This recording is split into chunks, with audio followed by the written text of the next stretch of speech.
Tom, can you tell us how the Kell Brook Triple G fight came together? I tell you, we were really, after Gennady sold out the forum.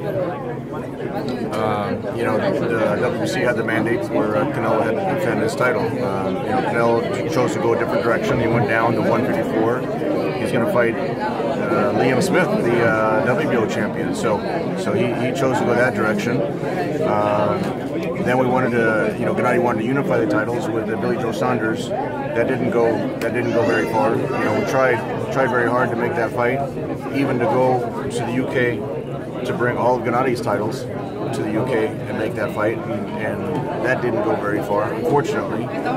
So then I talked to Eddie Hearn, and he said he can make the Eubank fight, since we were already talking about going to the UK, and that seemed like a great fight.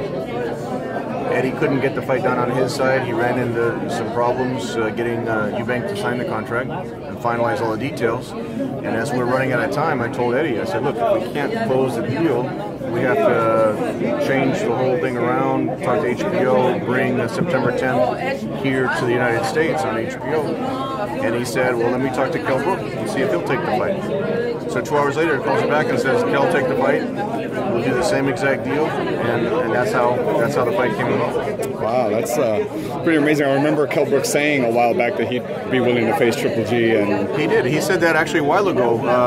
He said that when he was trying to make the fight with Khan, I believe it was, and when Khan signed to fight Canelo, he got frustrated, and Eddie even showed me the text at that time. He wanted me a text saying, get me Golovkin, I need a big fight. And so, at that time, we had the mandatory with Wade, and that was all set. But he was serious about it, and it didn't take a lot of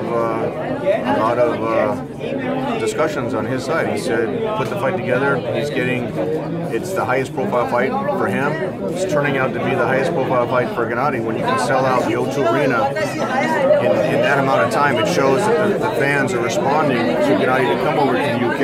And we have to give Kell a lot of credit. Welterweight is showing a bigger heart than a lot of the middleweight fighters. So we give him a lot of credit, and it's two undefeated fighters. It's not, look, a lot of people say, well, Gennady's the biggest punching middleweight, it's going to be an easy fight for him.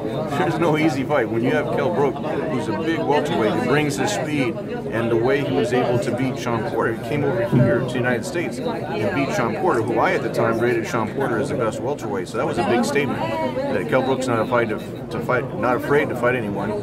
And for Gennady to go over to the UK and fight him, I think it's a big statement on both guys' parts. I was going to say, well, how was Triple G's kind of, when you told him that Kell Brook was kind of willing to take the fight? I mean, obviously it's frustrating he can't get these 160-pounders to fight him, and obviously even Canelo was obviously the one everyone wanted. Yeah. But, what was his kind of response to Kell Brook?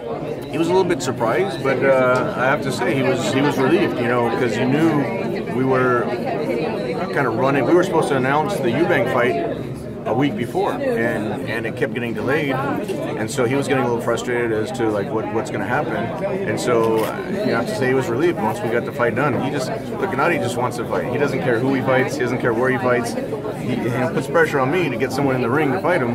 But he was relieved, and it's turning out to be the biggest fight of his career. The way it's going to be on Sky box office, it's going to be on HBO over here, it's going to be in over 100 countries. It's really really turning out to be the most talked about fight so far this year. Obviously the fight that everyone wants, you guys want it, is the Canelo fight.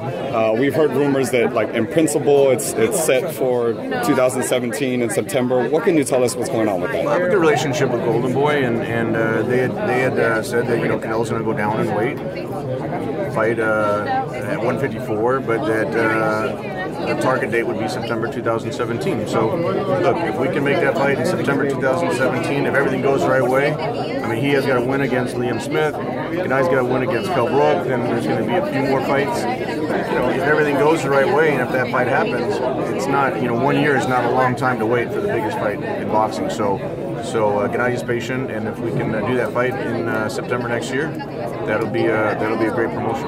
Obviously, leading up to Canelo's fight with Khan, obviously the 2 weeks that he had to kind of make the fight. Yeah, Gennady fought 2 weeks before the Khan. Right, yeah. I mean, everyone's pretty hopeful it was going to happen then. Obviously, with Canelo going to be stripped if it didn't happen. How hopeful are you that it actually will happen in 2017? That's really a question not for me, but for Canelo and Golden Boy. But I think knowing Canelo's mentality and his warrior spirit, I think that fight will happen. I have no reason to believe it won't happen next year. But like I said, a lot of things can happen. If one of the fighters loses, or if it goes a different direction, or whatever happens. But we're hopeful from our side, and we'll do everything we can to make that fight happen. That fight is so big. When the fights are at that level, you can make it because there's a big enough piece of the pie, or big enough pie to be split up where both fighters are going to want that fight. And talk to us a little quickly about this fight coming up, Chocolatito versus Quadras. This is a great show.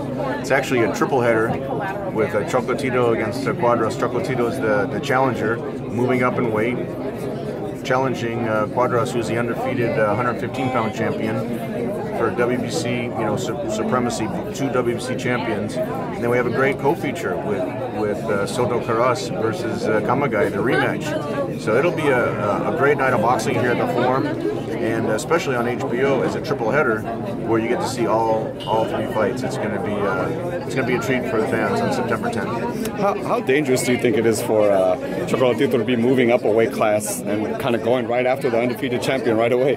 With both of those fights, with Brook and Triple G, and with Quadras and Chocolatito, all 4 are undefeated. So on September 10th, 2 fighters aren't going to have an unblemished record. And that's what really makes the interest in the sport. Is these type of matchups is what creates the interest, and I think the fans will respond, and it'll be a treat for the fans. Well, thanks for putting on a great night of boxing. You always put on great shows, and thank you a lot for the time, sir. I appreciate it. Really appreciate it. Thank you.